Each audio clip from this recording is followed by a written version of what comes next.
Tatalino, may nag-comment sa'yo. Si Negro Minds. May tinatanong siya, lahat daw po ba ng bobo ay tanga?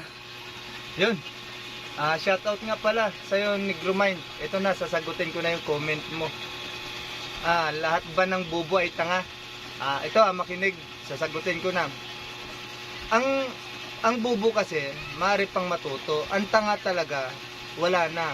Kasi ang tanga, kahit anong mong turo, katangahan lang talaga yung maano niya, yung malalaman niya. Kasi ang bobo, may paaralan dati yan eh. Matututo pa yan.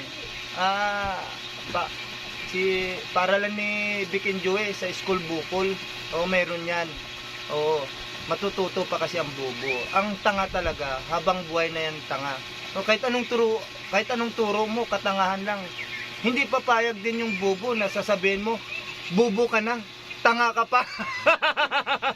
Di ba? Hindi papayag yan. Kaya ang tanga talaga tanga. Kasi ang meaning ng tanga, tulala, kulang-kulang, yun ang meaning niya. Pagkatanga. Yun. Nasagot ko na yung ano mo, Negro Mind. Ayan na. Sige. Okay.